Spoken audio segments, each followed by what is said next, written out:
E existe alguma uma linha central, uma verdade absoluta sobre manter-se no caminho certo ou fazendo as coisas, as melhores práticas para estar há 30 anos na estrada? Qual que é a verdade central, cara? Qual que é o que te guia de verdade para tu conseguir ficar 30 anos ganhando dinheiro pra caralho? Cara, 30 anos, tu tem que ter valores. Valores. Importante. Valores. Por exemplo, quando eu me achei o cara, eu me desviei dos meus valores. Eu aprendi com a minha avó, que era uma lavadeira, a ter humildade de tratar todo mundo bem e você não se sentir superior às outras pessoas. O que me faz estar na internet, Igor, e assim, eu ganho muito dinheiro há muitos anos. Eu fiz o primeiro bilhão 14 anos atrás. Então, depois eu fiz outros. Então, assim, as próximas 5 gerações não precisam trabalhar se eu não quisesse. Mas o que me faz estar na internet é botar a minha cara a tapa. Justamente porque eu não me sinto melhor do que ninguém. Eu tenho uma fome de fazer o moleque entender que eu não sou melhor que ele. É o contrário, entendeu?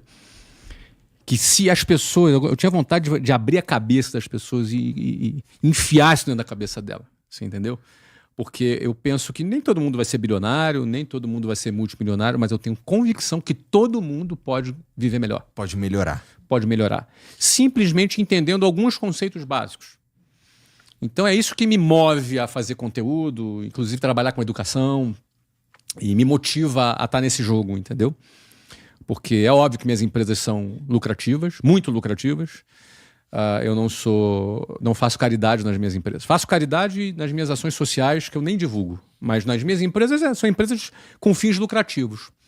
Mas a base da minha ação, de tudo que eu faço, é querer enfiar na cabeça da pessoa que ele pode se libertar daquele modelinho do sistema que ele está acostumado, que ganha pouco, que é mal remunerado, desde que ele entenda alguns conceitos, alguns princípios, né? E passa por venda, passa por gerar receita. Em geral, esse cara que tá preso nesse modelo aí que você tá falando que, pô, existe um jeito de você melhorar. Isso. A mentalidade desse cara aí tá presa em algum lugar? Ele tá acomodado? Muitos lugares. Geralmente presa. Mas é aqui. É na cabeça. Tá. E a origem disso é o senso comum. A origem disso é o senso comum, o que é, cara? É o que ele ouve na escola, em casa, na igreja, no jornal, na televisão, sabe? É o senso comum. E em geral, o brasileiro gosta da ideia de que o Estado tem que sustentá-lo, entendeu? E eu não quero entrar em assunto político, não é esse o meu objetivo, mas eu preciso tangenciar esse assunto com a devida sensibilidade, né? O brasileiro, ele gosta das suas garantias, dos seus direitos, das suas seguranças. E a minha filosofia é: estabilidade não existe. Ou seja, na minha filosofia, na minha visão, não existem essas garantias, não existem essas seguranças, não existem esses direitos. Isso é uma ilusão, isso é uma ficção ideológica ou política, é uma ficção que alguém contou para o cara e o cara acredita que existe alguma coisa que vai garantir a vida dele. E aí, todo esse sistema de garantias, ele é sustentado numa lei trabalhista e é sustentado numa aposentadoria estatal. Cara, tem alguma coisa mais quebrada no Brasil do que o INSS? Não tem, né? Não tem, cara. Então, o que acontece? E vai ficar cada vez mais quebrado por quê? Porque o velho vive cada vez mais, pelo avanço da medicina, que bom. As pessoas casam cada vez mais tarde. Os caras com 35 anos agora vão começar a casar. Muitos não têm filhos. E os que têm cada vez menos filhos. Cara, essa conta não fecha. Exato. Quem é que vai pagar a aposentadoria do moleque hoje? Da geração Z, que tá chegando aí. Quem é que vai pagar a aposentadoria dele? Se não for ele mesmo, tá na merda. Porque o nosso modelo previdenciário, como é que funciona? Os jovens pagam pros velhos. Não tem ninguém fazendo poupança para si mesmo no futuro. Não, é um modelo de compartilhamento em que quem trabalha hoje está pagando para os mais velhos. Só que os velhos vão demorar a morrer e tem cada vez menos jovens. Então essa conta não fecha. Então, toda promessa de segurança, de seguridade social, toda promessa que o sistema faz é uma propaganda enganosa. É uma propaganda enganosa. Então, quem deposita a sua esperança nesse modelo, nesse sistema, vai morrer pobre. Essa é a real. Todo mundo vai parar no INSS no final da vida. Então, e as pessoas não pensam nisso. Não pensam nisso. E eu comecei a pensar nisso, Igor, quando eu tinha 18 anos. Eu ia para o Meier, para o Colégio Martins, estudar, e eu saía do Jabu ali, pegava um ônibus que passava pela Avenida Suburbana, e aí aquela Avenida Suburbana, num determinado período do mês, tinha um monte de banco. E aí eu vi um monte de fila, cara. Eu não entendia que fila era aquela. Uma vez eu perguntei pro cara do lado em pé, falei, cara, o que é essa fila aí? Cara, isso é fila de aposentado para receber a sua aposentadoria, cara, uma mixaria que esse povo recebe. Cara, eu olhava aqueles velhinhos num sol de 35, 36 graus, de manhãzinha, já na fila, rodando quarteirão, para receber uma mixaria de uma aposentadoria. Eu falei, cara, nunca na minha vida eu vou entrar nessa fila. Nunca na minha vida. Eu tive pavor daquilo ali. Então, assim, tem gente que tem medo de investir, tem gente que tem medo de empreender. Eu tenho um pavor do sistema. Então, assim, cara, empreender para mim eu não tive medo porque, cara, era a minha saída daquela desgraça. Você entendeu? Então, o que acontece? O senso comum produz uma gama de pensamento nas pessoas que elas se sentem seguras com aquilo que o Estado está dando para ela. E isso é uma escravidão. Esse pensamento deixa a pessoa presa nesse troço, entendeu? Então, eu diria para você que se libertar disso foi, por exemplo, para mim, a minha prioridade. Eu não estou fazendo aqui discurso político, não tem nada a ver com isso. É apenas uma observação pessoal minha. E eu acredito o seguinte, para o cara sair disso, ele precisa entender uma coisa. Na CLT, ele precisa vender 44 horas semanais, que é a carga horária da CLT, por um salário. Uhum. Então, no final das contas, todo mundo é vendedor, cara. Até o cara que acha que não vende, ele está vendendo 44 horas semanais para ele ter um salário. Sair desse sistema significa o seguinte, cara, eu preciso vender o meu produto. Eu preciso vender o meu produto. Eu preciso ter o meu produto. Eu preciso ter o meu serviço. Porque eu vendendo o meu produto, o meu serviço e tendo a escala necessária, eu vou romper com essa lógica. Então, é todo mundo que vai fazer isso? Não, não é todo mundo que vai fazer isso. A maioria vai ter medo. A maioria não vai conseguir. A maioria não vai estar preparada. Mas uma coisa é certa. Vence nesse sistema, nesse jogo, quem sai desse modelinho do INSS e aprende a vender e vai empreender o seu próprio negócio. Empreender é o único... Mas empreender no Brasil não é complicadíssimo? Eu escuto coisas... No mundo inteiro, cara. Duas coisas que eu escuto bastante. No Brasil é muito complicado empreender por causa do sistema. Não, no mundo inteiro. Uma vez eu fiz uma pesquisa que eu sempre fiquei intrigado com isso, né? Pô, o Brasil tem muito imposto, os juros é muito alto, a oferta de empréstimos de crédito, né, é muito menor. E eu vi uma estatística que 80% do IBGE, né, que 80% das empresas quebram no Brasil antes de completarem 10 anos. Eu fui pesquisar qual era esse número nos Estados Unidos e na Inglaterra. Cara, Inglaterra o juro é bem menor, Estados Unidos o juro é bem menor, muito menos burocracia, mais oferta de crédito, tudo ao contrário.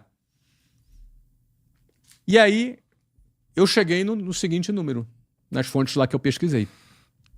Inglaterra, 76% das empresas quebram em 10 anos. Estados Unidos, 78%. Tá bem próximo. Brasil, 80%. Ou seja, tá na margem de erro. Tá na margem de erro, é a mesma coisa. Eu falei, cara, mas isso não fez sentido na minha cabeça. Qual é o motivo? Porque empreender não é fácil, cara. Empreender não é fácil.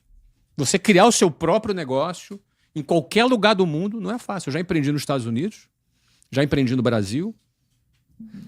Não é fácil. Será que se a gente tivesse condições melhores aqui no Brasil, a gente teria uma taxa de sucesso maior? Porque pelo que você está falando, em condições melhores, a galera acaba performando igual, né? Ou mais ou menos igual, melhor. um pouquinho melhor, né? Mas em contrapartida ao que eu escuto bastante falar que no Brasil é complicado de empreender, aqui no Brasil tem oportunidades que só tem no Brasil também. Pois é. Então você tem coisas... Vou dar um exemplo aqui. Por que um cara... Imagina o seguinte. Um cara que trabalha... vou falar de novo uma empresa. Mesma empresa. Tá, trabalha lá num fast food. Num fast food. Tá. O cara que é atendente de um fast food muito famoso nos Estados Unidos. Uhum. Ele casa com outro atendente de fast food muito famoso nos Estados Unidos. 2 atendentes de fast food casados nos Estados Unidos. E 2 atendentes de fast food no Brasil, casados. Qual é a qualidade de vida que esses 2 têm? Não, dos Estados Unidos é outra parada. A dos Estados Unidos, o cara tem casa, o cara tem carro, o cara viaja, o cara tem uma vida digna. Porque é só fazer a conta. Aqui no Brasil não dá. Então o que eu quero dizer é o seguinte. Aqui no Brasil, o cara que não teve herança, que é o meu caso, o cara que não teve herança, que nunca recebeu... Assim, eu tive herança de educação e amor da minha família, que eu me dou muito bem com ela sempre, até hoje, mas não financeira. Não ganhei um apartamento, não ganhei um carro, nada disso. Né? Meu melhor presente de casamento foi uma televisão de 14 polegadas usada. Foi o meu melhor presente de casamento. Em 1992. Então, você pensa o seguinte, um cara que não teve herança, pro cara conseguir... Tu casou jovem pra caralho. Casei com 20 anos, né? Puta. Casei com 20 anos. Legal E ela demais. tinha 17. Pô, o que acontece? Um cara conseguir sair do nada assim e conseguir ter um apartamentozinho e um carro. Isso é uma proeza que o cara tem que fazer verdade. no final da vida dele. É. A proeza. Então a barreira social no Brasil é muito grande. E eu acho que isso favorece empreender. Você entendeu? Porque, Entendi. pô, o cara não tem alternativa. O que eu tinha a perder? Não tinha nada a perder, cara. Eu tinha o meu nome pra perder. Meu crédito. Você entendeu? Então, assim, agora, nos Estados Unidos, o cara é atendente de um fast food, casado com uma outra atendente do fast food. Ele tem uma casa, ele tem um apartamento, ele tem um carro, ele vive uma vida decente, digna, de alguém que ganha 30 pau por mês aqui no Brasil. Vai ter. Aí eu vou pensar o seguinte... Esse cara tem a perder. Esse cara, para empreender, ele tem a perder. Porque se ele perde o crédito dele, ele perde tudo isso. Lá nos Estados Unidos é assim. Se ele perde o crédito dele. Ele não consegue mais financiar uma casa, ele não consegue mais financiar um carro. Então, eu acho que no Brasil, o cara é tão sem alternativa que isso empurra ele muito mais pro empreendedorismo do que nos Estados Unidos. Nos Estados Unidos o cara tem medo. O americano médio, cara, é bundão. Tô te falando, conheço, cara. Tô nos Estados Unidos desde 2009. O americano médio é medíocre e bundão. E ele tem tudo que ele tem acesso, porque ele tem crédito, ele financia tudo. Tem acesso às melhores coisas. Bundão, agora, ele não, sei lá, não tenta. É porque ele tá seguro. Ele tem muito a perder, cara. Ele tá seguro, ele consegue ficar acomodado. Ele acha que tá seguro, né? É a história da estabilidade.